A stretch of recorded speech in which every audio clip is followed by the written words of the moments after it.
All right, so I have this question from Mario, and I'm not really sure if it's a question, but Mario is asking my opinion on a particular subject, and he sent me a Twitter link, which I followed, and it took me to this post. So I'm going to read the post right now. It says, "Women don't love men; they are incapable of loving men. A woman who thinks she's in love with a man is going to make stupid mistakes. Men just need to learn. A woman saying she loves you is not what you think it is." Now, Mario wants to know what my opinion is on this post. So I guess what Mario is asking is it true? Do I think it is true? Um, Now, I honestly do feel like there is some level of accuracy to what this person is saying. And I say some level. So I cannot go ahead and say it's not true. What I can say is, in my reality, it's not true. Now, I'll respect this person enough to respect their reality. For them to have written this, it must be something they've observed, something they've gone through.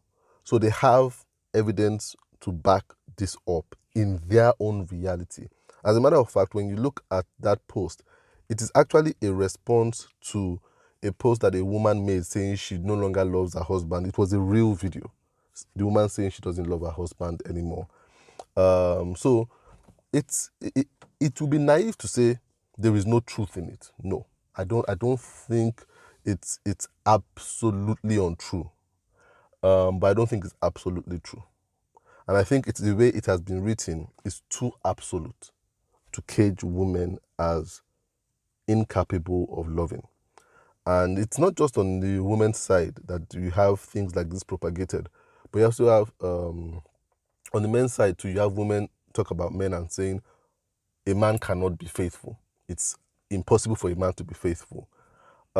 Is there some truth to it? Yes, there is. There will be some real evidence to a man being unable to be faithful.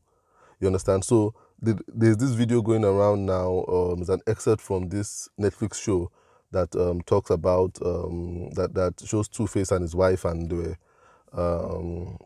was kind of a debate going on, and Two-Face was of the opinion that a man, no matter how good he is, would be led by his genitals to do some things that he himself as the man doesn't want to do. But at that point in time, his his genitals will dictate and overrule his good intentions. Now, you see, those are the kind of things that a woman might hear and just take it as, man, Two-Face has said this, so this is how men are. But truth is that there are men like that, but there are men that aren't like that too. And one thing I want us to take from this is that there are always two realities. In fact, there might be more than two realities. There are a lot of realities. Every day you wake up, you expose yourself to one reality or the other. And that is where you must choose your realities carefully. Carefully. That's why the Bible tells you you must guard your mind above all things. That is what the Bible means. It says, every day you open your eyes to a new day, there is something that is fighting for your mind to tell you what your reality should be. And this is where it's your responsibility to choose what your reality is. And that's why you go through the day, and you need to take you need to take a census of what you've opened. And if in what you've opened, you opened social media, but you've not opened your Bible, and I'm talking as a Christian right now because that's the experience I know.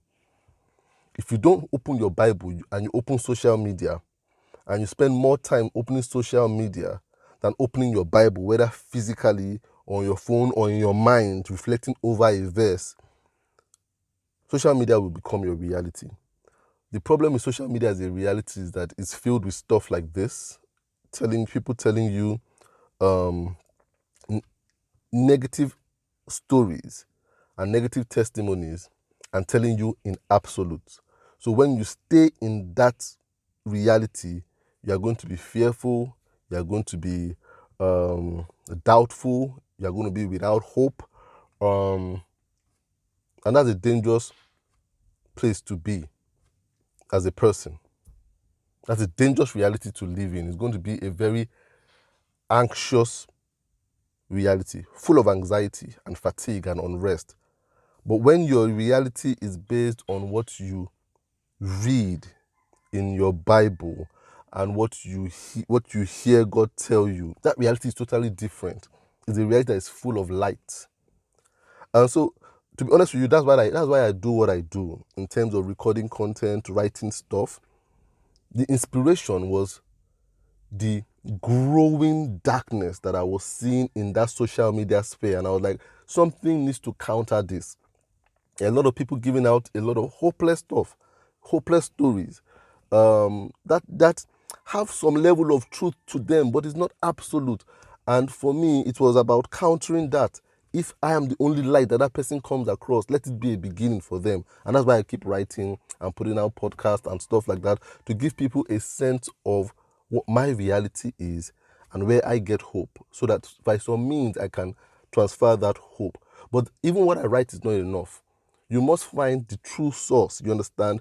And so I wouldn't say anybody reading my post should replace that with the Bible. It is not strong enough, because the truth is there's a barrage of darkness. You need you need the real source of light to come into your life. So the truth is, I don't agree with this thing being absolute. I believe there's a different reality, and God tells me a different reality.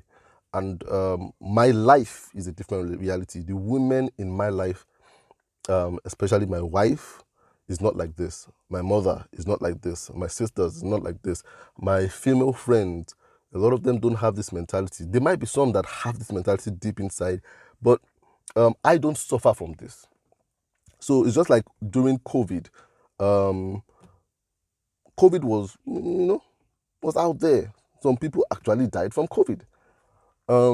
But yeah, there were some people that didn't die from COVID. But then if you spent your time watching CNN, you would think half the world had died from COVID. But then in reality, there were more people that didn't die and survived COVID than the people that died from COVID. And so, but it just depends on what you tune into every day. And just like this, right now, you can choose to tune into this story that makes it absolute that there are no women to trust or no men to trust. Or you can tune into a story with more light, and that might even be truer. I won't even say might, is truer than this. You understand? That tells you that there is hope. There are a lot of women that are a source of inspiration, that are a source of strength, that are a source of godly direction, that are out there today, and that you can absolutely trust, and that can absolutely shower you with love that you've never experienced in your life ever. That can show you what it means like to love someone in a very surrendering, giving way. So that's my reality, and that's what I think about this post. I don't think it's absolute.